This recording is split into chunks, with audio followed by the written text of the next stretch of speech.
So, Gary, I can't wait to hear hear what the rest of that was.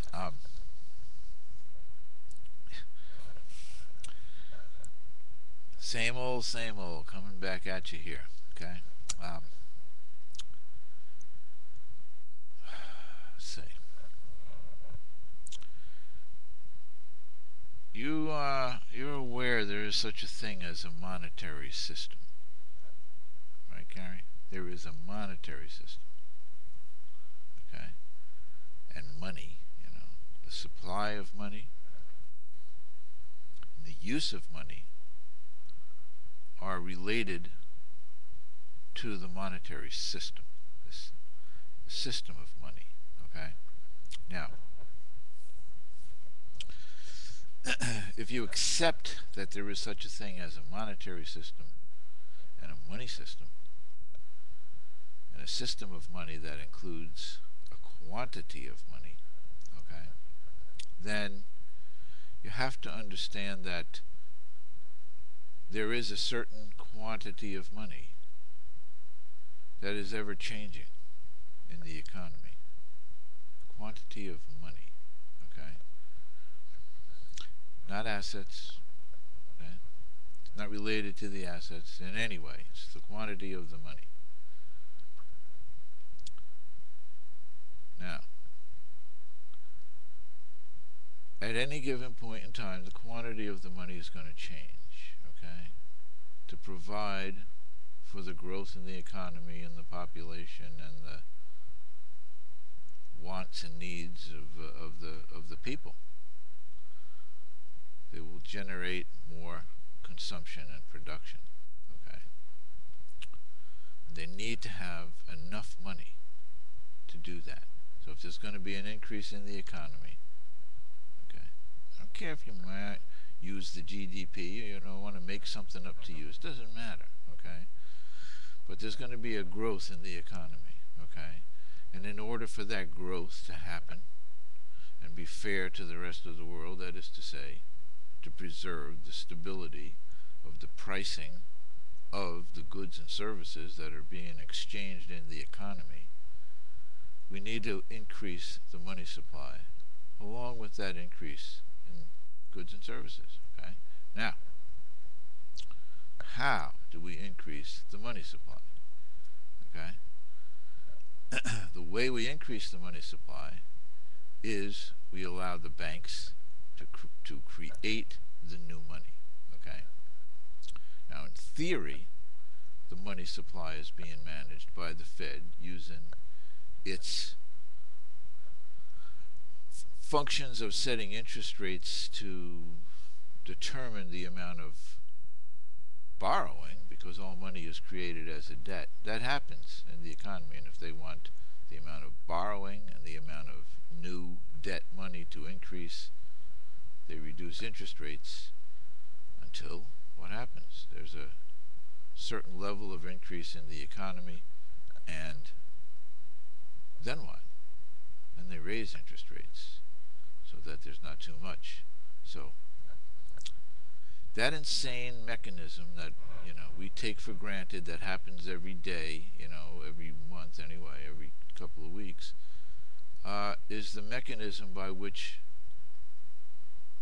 the private Federal Reserve bankers try to put enough new money into existence in the economy, okay, again, to provide the means of exchange. Now,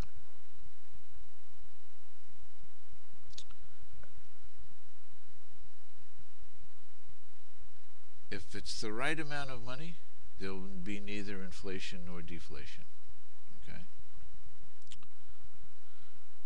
If the money is created by the private bankers, okay, the people that own all that paper stuff that you're always complaining about has no value, okay? And I didn't even get into the investment banking side. I'm just talking about how the fact that the money system and the money supply is something that doesn't magically happen. It's something that's managed. It's managed by the private bankers for the benefit of the private bankers. If you don't have a problem with that, Gary, and I'm starting to believe you don't have a problem with that, then let them keep doing it. Let them keep doing it. And while they are deciding where to further put the money that's created and to continue the centralization, okay, of wealth and therefrom power in this country, and let them keep doing that. But to me, the way to get at that kind of egalite and fraternite that you're seeking by spreading out the wealth, the way to do that is to take control of issuing that money yourself. Okay? Yeah, 200 billion, 250 billion, 300 billion a year. That's how much the economy grows. You know? And either the private bankers can hand that money out to their private banking friends, and Gary can go chase it down in tax and fiscal policy, okay? Or we can have a public issuance of that money into the economy, debt-free. Guess what, Gary? On a per population basis, on a per person basis, okay? So that the money is equally distributed. That new money that's needed is equally distributed in the economy. And guess what?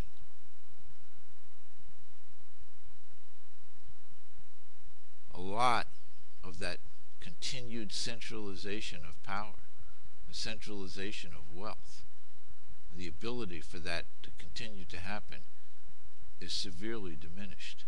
It's severely diminished. And you can go about creating the taxing and fiscal legislation that you need without the bankers being in control of the politicians. Because the politicians are going to be in control of the people. Because it's the politicians that are using the people's money system for the people's better good. So all the things that Gary wants are available through monetary reform, but Gary doesn't see any of this. And by the way, you keep saying that I'm for banking reform, Because banking, the private bankers have usurped the people's power to create the nation's money, okay, and because they've done it legally and they're doing it through the banking system, and we need to take that power back to the government.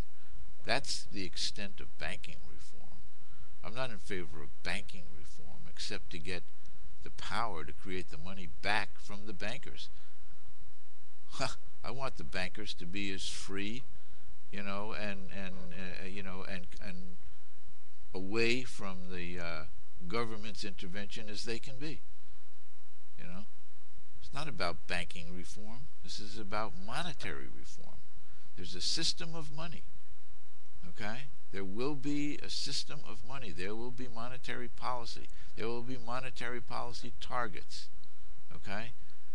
And we've been living with the monetary system, the monetary policy targets, and the monetary policy methods of the private bankers of the Federal Reserve and their investment banking counterparts who just live on the other side of the street from them. Okay? Now,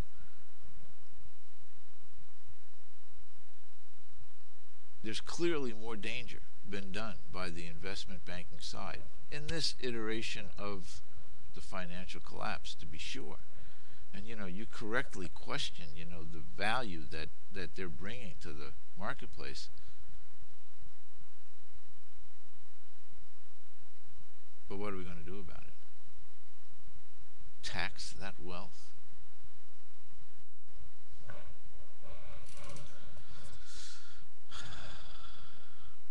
The money system common